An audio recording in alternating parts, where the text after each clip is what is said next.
Hey folks, it's PatriotNurse, and in today's segment I want to discuss some of the global happenings this week, kind of go over some of the issues in the news that I'm concerned about and want to touch base with you guys on. Okay, so the first thing in the news that I think is of most import right now is, of course, the continued expansion and push of ISIS. And right now, Saudi Arabia has released, or excuse me, the King of Saudi Arabia.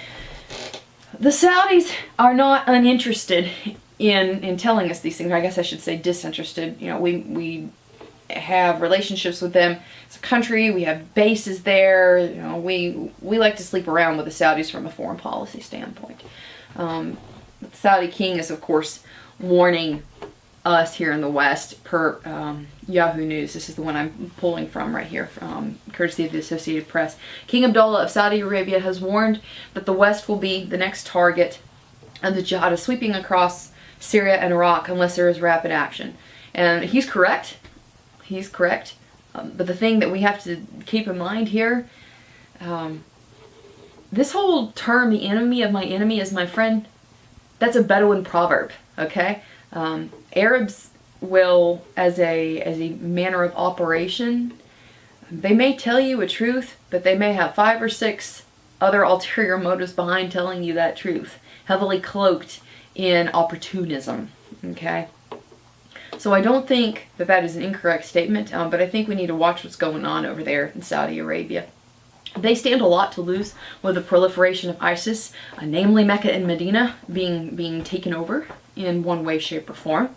The House of Saud is not really well thought of in much of the fundamentalist Islamic community because of their relationships with the United States, and because they have basically prostituted out the lands of the Prophet in order to facilitate the great Satan, the evil empire that we are. So, you know, they are not very well thought of in that community, and they're giving us this warning, which I would submit probably is a move on their part to get us to cover their six, and I think there's a little bit of truth to it, but that truth has been given in the nugget of, hey, come help us, we need you. Because I think at this point they're starting to feel at least partially threatened. So that's something to consider there on the news front. I'm going to be watching Saudi Arabia, and I'm going to be watching the borders of Saudi Arabia and seeing what's going on there. They have been fighting a hell of a campaign against radical Islam in Yemen, for sure, on their southern border. Yemenis are not people to mess around with, for sure. They are some pretty brutal peeps. The fundamentalist, Wahhabist, jihadists among them. So we need to take a look at that. What I also want to take a look at is the lack of posture on the part of our executive branch, okay? Let's own this, guys. Our government is at the point of criminal negligence right now with the things that, certainly with the executive branch, that have been allowed to go by. Our borders are still wide freaking open. It is, to be quite honest, and not to be, you know, racist per se by this, but think about this. Unless you have a trained eye, Arabs look a lot like Mexicans who are coming across the border. And I know I'm really going to step on people's toes here, but I'm just saying, if you're looking at skin tone and you're not necessarily looking at other identifying features, it can be very easy to confuse the two people groups, okay?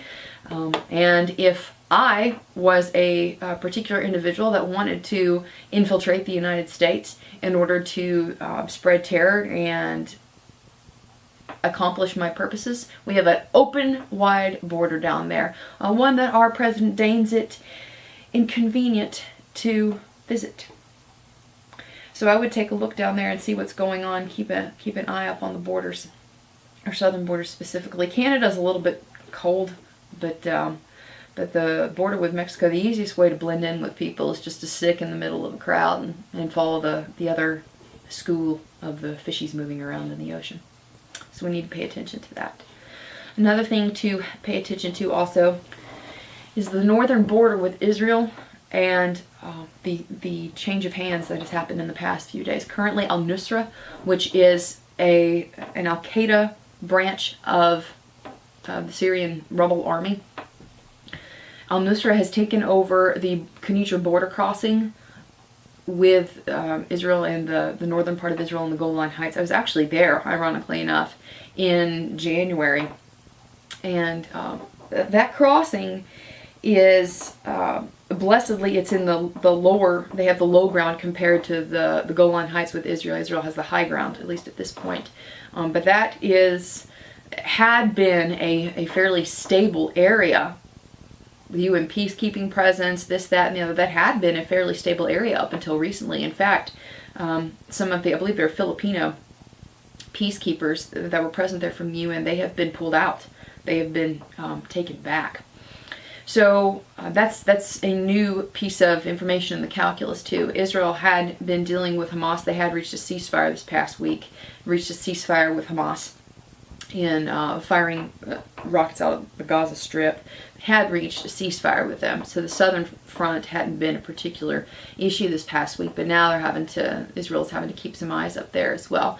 But something else that we should also consider here too is that currently ISIS, which is a more violent offshoot of Al-Qaeda, okay, they currently are controlling the border crossing, a particular border crossing between Syria and Jordan right now. Jordan is a friendly Arab nation to us.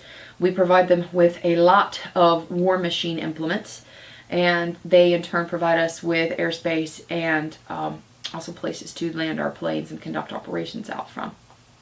So Syria is a mess right now, and what we have to understand is that with Syria in a mess, Iraq in a mess, the borders of Iraq touching Jordan and then potentially going into Saudi Arabia, this is a significant amount of regional instability. This is a whole bunch of people fighting and clawing over things. So there's a lot of regional instability that we need to keep our minds on, because this is the thing. While there's this rat's nest of arguing and fighting over here, the focus is over here on the rat's nest of arguing and fighting. Meanwhile, our border is wide freaking open on the bottom, and we're fighting the PC game here at home with people who do not want to own that there is indeed an element of Islam that is violent by nature, that easily spreads poison throughout the minds of the fellow adherents of that religion.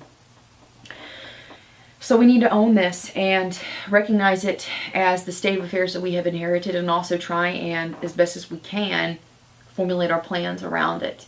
I think that one of the safe things that we can do in the midst of this is to continue to focus on our water, our food, our ability to take ownership for our self-defense, and also to own our energy needs as well. So this is an interesting set of circumstances that we're looking at here right now.